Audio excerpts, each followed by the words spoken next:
Well, good evening. Happy Tuesday. Hope you had a good Labor Day weekend. Welcome to my triathlon journey, and I appreciate you guys watching. And yesterday I had a pretty big workout. I did a 2-hour ride. I think it was like 40 miles, something like that. And I never really told anybody this except for close family.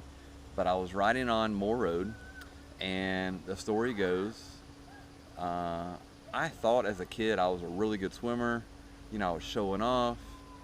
And on Moore Road, my grandfather, rest his soul, he is in heaven now.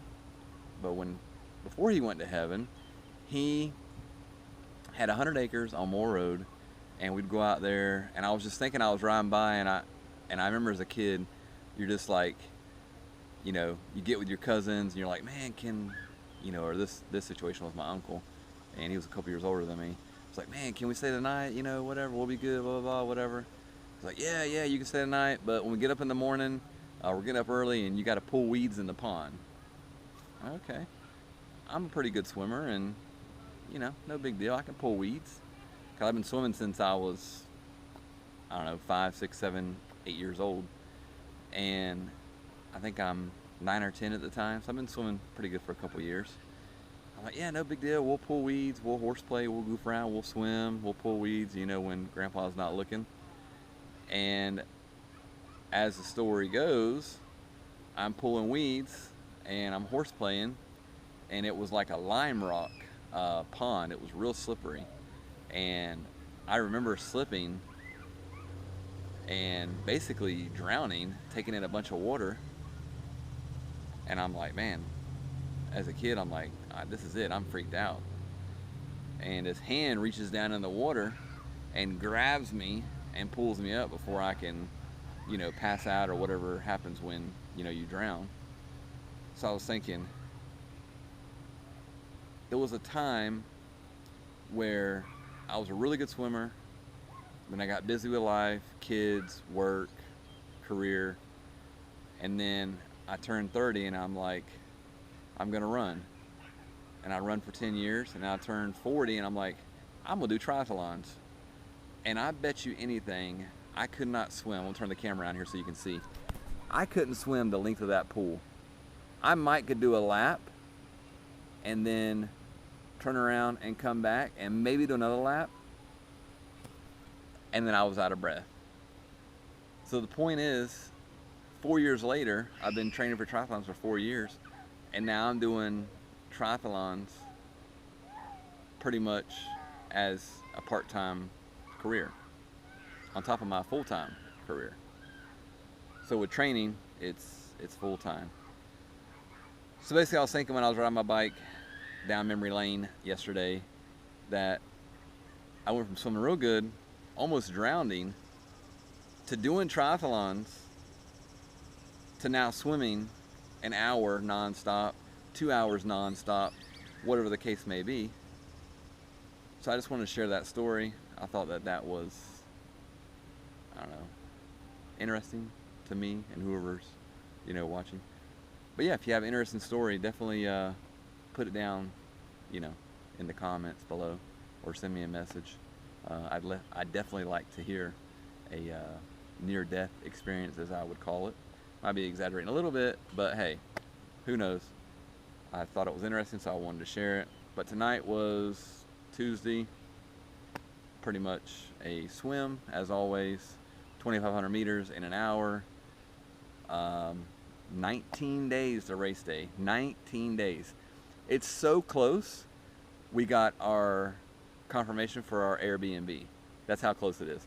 They actually released the address and said, hey, by the way, we'll let you come in on Thursday at 8 o'clock if you leave an extra 80 bucks. We're like, all right, we're leaving Wednesday night, so we'll leave an extra 80 bucks to get there, have breakfast and then showing up to the Airbnb. So I'm like, cool, we'll do it. We'll definitely get footage of that, because I heard it's a beautiful log cabin, was built by the owner's hand, which is now passed away, I was told, the dad of the family. But it's going to be pretty interesting to see what it looks like. But I will definitely share that. And then, yeah. And then we'll do the check-ins and whatever goes along with Ironman, and we'll carry along with that. we'll get all that footage, all that great footage. And then tomorrow, it might be a day off or it could be a run. We'll just see how it goes. But yeah, until tomorrow, have a happy Tuesday. All right, we're on the trainer today. We had some inclement weather. However, I was able to try out the wetsuit because there's a rumor going around that Chattanooga is going to be wetsuit legal. I read the athlete guide and it said the water temp is on average at race time 70 degrees. And Ironman's wetsuit legal is 76.1. So they always recommend to pull it out of the closet because it's been summer, you ain't used it all summer. Put some chafing cream on and go for it. Swim at least an hour at a 2-minute pace just to see if there's any chafing anywhere. And for me, there wasn't. So I was very thankful. So I'm gonna finish up this ride. And remember, when you're on the trainer, keep the room warm and stay hydrated. Don't forget. So we're about an hour in, about a 20 pace. All right, happy Friday, everybody. We made it to another work week and another good training week. So tonight's gym, it's pretty simple, just a 20-minute core workout. And then we're gonna throw in a sprint, a 1-miler.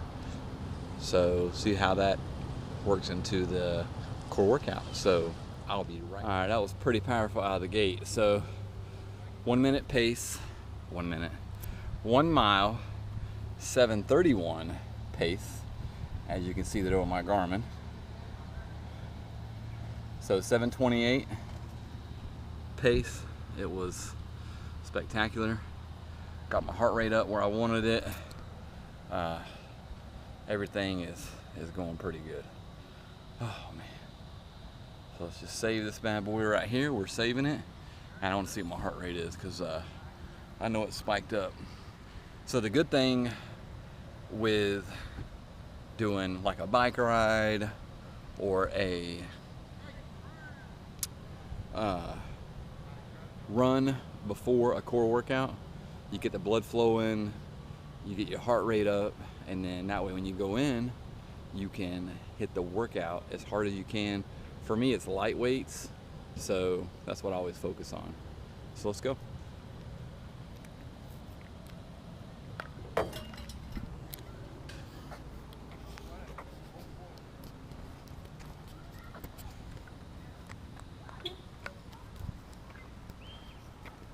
Always gotta make sure you arm the car. That's important.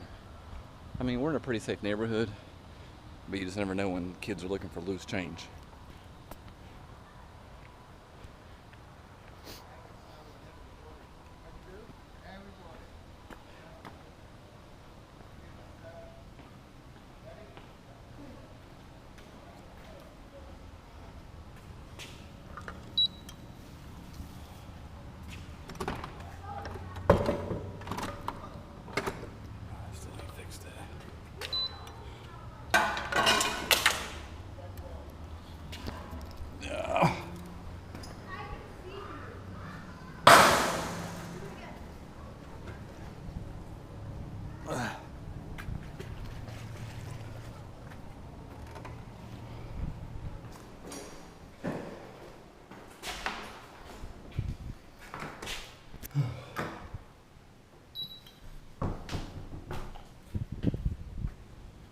All right, so here's the gym. Got all this great exercise equipment we're gonna be utilizing tonight. So let's get our core workout on. Man, I am soaked. It's not even that hot outside. It's like 85 degrees. All right, well, we are done. We are done with the core workout. So everything went good as far as that part goes. Now, tomorrow, we're going to probably be doing some run off the bike. So what I'll probably do is I'll probably do an hour ride after work. because I did 2 hours on Thursday on the trainer, and then I will do an hour to make up because I need to do 3 hours on my ride for Thursday, my 50 miler. So I'll add an hour to that to complete that, and then I'll most likely do a ROTB, run off the bike, just to kind of catch up the training week, and then Sunday will be a long run from church to home, and then that'll wrap up the training week, and then we got a couple weeks and it's gonna be race day. It's getting really close and I'm getting really excited about it, as you can tell. We will check off the box for tonight's workout for the core. It is completed. So let's get out of here and get some food.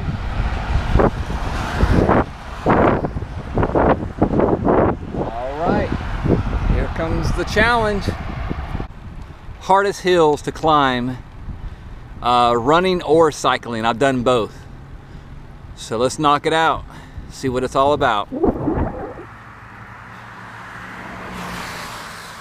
There she is.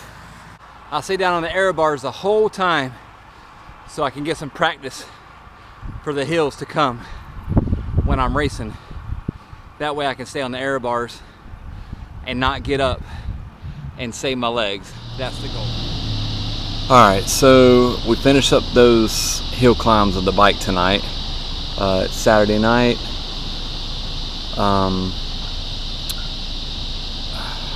I was thinking about running off the bike, and basically I did 15 miles up hills, really pushed my quads and my legs, staying down on the aero bars, of course, the whole time, so 95%. And then when I got back to my car, threw my bike in there, wiped it off real quick, and immediately went on a 3 mile, pretty much a 5K with an 8-minute pace. So about 24 minutes I was around the lake and back. And I was really trying to focus on my legs, because they say a lot of times your legs are like noodles or wobbly, but I don't get that so much anymore. I pretty much just get off the bike and hit the run, and then just really push myself to keep that pace. Almost like, you know, like if you're running, like you trip and you fall and you start running, you try to catch yourself. I'm almost like that, but I'm like leaning into it and I'm focused and I'm just really like pushing myself, trying to keep that pace but not really push too hard. So you really got to find that pace just where you're comfortable and you feel good, your feet feel good, you're not like over breathing, you're actually really nice and calm and focused, and you can enjoy the run. Cause I mean, face it, I almost did 8 miles a night, almost kept going. I'm like, well, it's getting late, it's getting dark, and I like to run at the dark time in the city because it's a little dangerous, cars can't see you. Well, tomorrow we will clean this race workout week up and go from there. I will jump back on here tomorrow. Have a happy Saturday night and stay cool. All right, we're almost at the end of this week's video. So today's training is the bike, and then we're gonna run off the bike after we get done. So we're gonna jump on the bike real quick and then ROTB. So we'll be right back. Well, no run off the bike today because it is lightning, raining, windy, nasty. And I definitely do not want to get under the weather before a big race. So I'm calling it a night. The big thing about training, I know, like me particularly, I get my heart set on a training block and I pursue it no matter what. But sometimes you just have to be smart and do the right thing. So tonight I feel like I'm doing the right thing. Whatever that looks like for my training, Race day is among us. So thank you again for watching the video this week, and I will see you in next week's video. Remember, the 26th is race day, so it's about 2 weeks away. It's close. So we'll see ya soon.